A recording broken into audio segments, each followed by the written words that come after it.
আসসালামু আলাইকুম। আজকে আমরা সেন্ট্রাল এয়ার কন্ডিশনের ইনডোর মেশিন সম্পর্কে বেসিক কিছু ইনফরমেশন জানব। আমরা সাধারণত স্প্লিট টাইপ বা উইন্ডো টাইপ এসি বাসাবাড়িতে দেখে থাকি। এই স্প্লিট কিংবা উইন্ডো টাইপের একটি আউটডোর এবং একটি ইনডোর থাকে। তেমনি সেন্ট্রাল এয়ার কন্ডিশন সিস্টেমের একটি ইনডোর এবং আউটডোর সিস্টেম থাকে। আউটডোর বলতে আমরা সাধারণত চিলার অথবা ভিআরএফ এর আউটডোরকে বুঝি। ইনডোর বলতে ক্যাসেট টাইপ ইউনিট, এফসিইউ মানে ফ্যান কয়েল ইউনিট, এইচইউ কিংবা এয়ার হ্যান্ডলিং ইউনিট এবং ডিহিউমিডিফায়ার থাকে। আজকের এই ভিডিওটিতে এসবিএসি সিস্টেমের ইনডোর মেশিন, ক্যাসেট টাইপ, এফসিইউ এবং এইচইউ সম্পর্কে বেসিক কিছু ইনফরমেশন থাকবে, যেমন ক্যাসেট টাইপ, এফসিইউ, এইচইউ কি এবং কি ধরনের হতে পারে। চলুন তবে মেইন ভিডিওতে চলে যাই। তবে যাওয়ার আগে এই চ্যানেলটি অবশ্যই সাবস্ক্রাইব করুন এবং বেল আইকনটিতে ক্লিক করুন, যাতে নতুন কোনো ভিডিও দেওয়ার সাথে সাথেই আপনারা পেয়ে যান। ক্যাসেট টাইপ ইনডোর, এই ধরনের ইনডোর মেশিন সাধারণত ডাক কানেকশন থাকে না। বলতে গেলে এগুলো সাধারণ স্প্লিট টাইপ এসি এর ইনডোরের মতো, তবে এর চারপাশে বাতাস সার্কুলেশন করতে পারে ডিফিউজারের মতো। আপনারা সাধারণত ডিফিউজার দেখেছেন যে ডিফিউজারের বাতাসটা চারপাশ থেকে ছড়ায় যায়। এই ইনডোর ক্যাসেট টাইপের যে ইনডোরগুলো আছে সেগুলো চারপাশে বাতাস ছড়ায় দিতে পারে, অথবা এমনও কিছু ইনডোর আছে যেগুলো এক পাশে, দুই পাশে, তিন পাশে বাতাস সার্কুলেশন করতে পারে। যেখানে ডাক্ট করার মতো সিলিংয়ের মধ্যে যথেষ্ট জায়গা থাকে না, সেখানে এই ক্যাসেট টাইপগুলো ব্যবহার করা হয়। ক্যাসেট টাইপ এসি সাধারণত সিলিং মাউন্টেড হয়, ওয়াল মাউন্টেড হয় এবং সিলিং সাসপেন্ডেড হয়। যেহেতু ক্যাসেট টাইপ এসি বা ইউনিট সিলিংয়ে লাগানো হয়, তাই খুব বেশি জায়গা প্রয়োজন হয় না।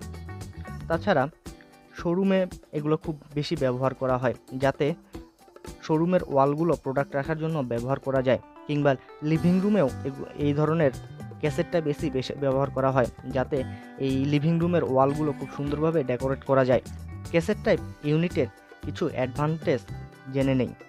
এটির ফ্রন্ট প্যানেল দেখতে অনেকটা ডিফিউজারের মতো, কিন্তু 2 ফিট বাই 2 ফিট হওয়ায় এই 2 ফিটের সিলিংগুলোর মধ্যে খুব সুন্দরভাবে বসে যায়, যা দেখতেও অনেক সুন্দর লাগে। ক্যাসেট টাইপ এয়ার কন্ডিশন বা ইউনিট খুব সহজে মেনটেন করা যায়, মেনটেন্যান্স করা যায় এবং ফিল্টার পরিষ্কার করাটা খুবই সহজ। ক্যাসেট টাইপ এসি চলার সময় শব্দ খুব কম হয়, তাই নয়েজ নাই বললেই চলে। ক্যাসেট টাইপ এসি খুব তাড়াতাড়ি কুলিং করতে পারে, এগুলো অনেক জায়গা জুড়ে এর বাতাস ছড়িয়ে দিতে পারে। এখন ক্যাসেট টাইপ ইউনিট সম্পর্কে অনেক ভালো ভালো কথা বললাম, এখন একটু এর ডিসঅ্যাডভান্টেজগুলো জেনে নিন।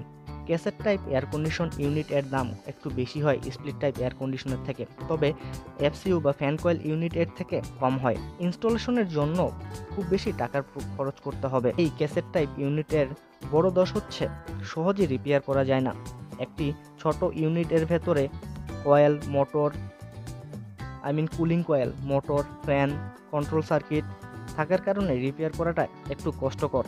এফসিইউ বা ফ্যান কয়েল ইউনিট, আমরা সাধারণত এফসিইউ নামটা অনেক বেশি শুনে থাকি। কোনো প্রজেক্ট করতে গেলে, সেন্ট্রাল এয়ার কন্ডিশন এর কাজ করতে গেলেই এফসিইউ নামটা সবার আগে চলে আসে। তো এফসিইউর অ্যাব্রিভিয়েশনটা আমি একটু আগেও বললাম, ফ্যান কয়েল ইউনিট। আপনারা সাধারণত অনেক জায়গাতেই অনেক প্রজেক্টের ভিতরে দেখবেন যে শিট মেটাল ডাক্ট করে থাকে। এই ডাক্টের শুরুতে এই এফসিইউ লাগানো হয়ে থাকে, যেন বাতাস চারিদিকে সার্কুলেশন হতে পারে। ডাক্টের ভিতর দিয়ে যেসব জায়গায় ডিফিউজার লাগানো থাকবে সেসব জায়গায় বাতাস সার্কুলেশন করে। তো এফসিইউ সম্পর্কে আর তেমন কিছু না বলে এফসিইউর টাইপগুলো সম্পর্কে বলতেছি। এফসিইউ সাধারণত 2 ধরনের হয়ে থাকে, একটা হচ্ছে 2 পাইপ কানেকশন আর একটা হচ্ছে 4 পাইপ কানেকশন।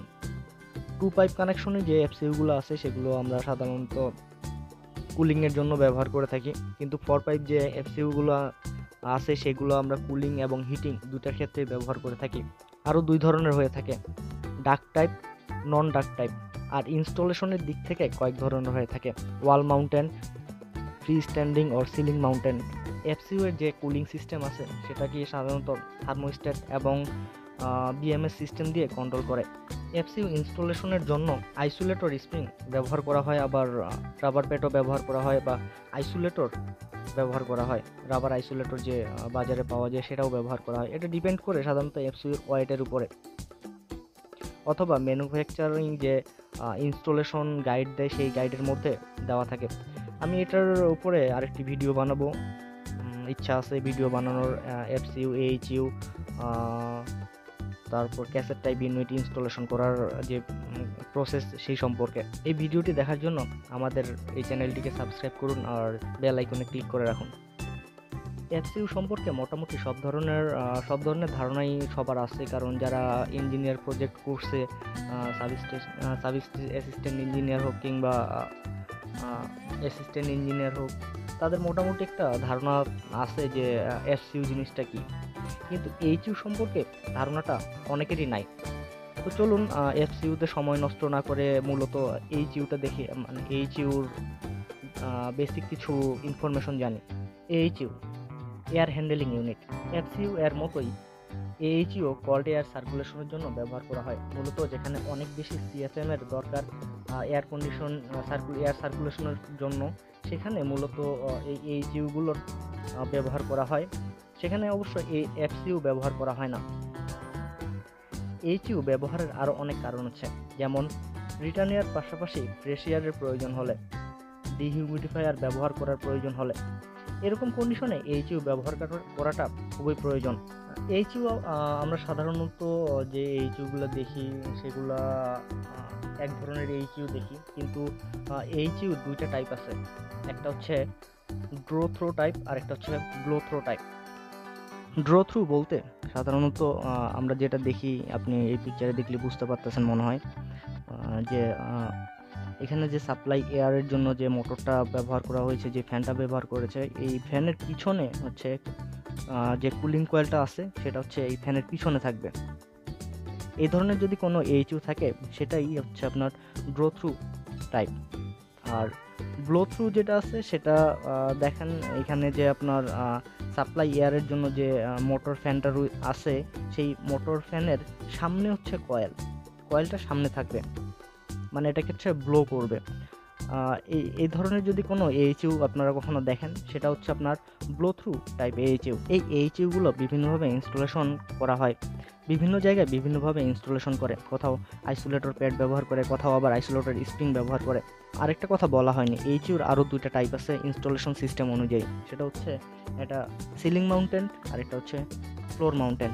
আমি একটি ইনস্টলেশন গাইডে পড়েছিলাম যে আইসোলেটর প্যাড যদি 5 mm রিফ্লেকশনে হয় তবে এটি ব্যবহার করতে হয়, মানে আইসোলেটর প্যাডটা ব্যবহার করা হয়। আর যদি এইচইউ কিংবা এফসিইউ এর ফ্যান ক্যাপাসিটি 7.5 কিলোওয়াটের বেশি এবং রিফ্লেকশনটা যদি আরেকটু বেশি হয়, সেক্ষেত্রে আইসোলেটর স্প্রিং ব্যবহার করে। স্ট্যাটিক রিফ্লেকশন যদি 0.40 mm or 20 mm হয়, সেক্ষেত্রে আইসোলেটর স্প্রিং অবশ্যই ব্যবহার করতে হবে। আরও একটি ব্যাপার জানা থাকা প্রয়োজন, যেমন এইচইউ ইনস্টলেশনের জায়গা যদি কম থাকে, তবে ম্যানুফ্যাকচারদের বললে, যারা ম্যানুফ্যাকচার করে এইচইউ তাদের বললে তারা কাস্টম এইচইউ তৈরি করে দিতে পারে। এটার জন্য অবশ্য একটু কস্ট বেশি পড়তে পারে। কাস্টম এইচইউ বলতে রিটার্ন এয়ার এবং ডিসচার্জ এয়ারের প্লেসটা চেঞ্জ করে দিতে পারে। এই প্লেসটা ভার্টিক্যাল কিংবা হরিজেন্টাল করতে পারে, সেটা আপনাদের যে জায়গায় বসাবেন সেই জায়গার প্লেস অনুযায়ী। তবে এটা আগের থেকেই অর্ডার করতে হয়। তবে সাধারণত এইচইউ ইনস্টলেশনের পরে এইচইউ এর মেনটেন্যান্সের জন্য জায়গা রেখে রুম তৈরি করা প্রয়োজন।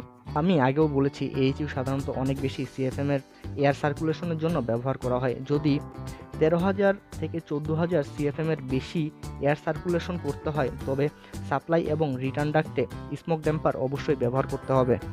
আজকে এই পর্যন্তই। ভালো থাকবেন। আসসালামু আলাইকুম। আর অবশ্যই আমার এই চ্যানেলটিকে সাবস্ক্রাইব করবেন।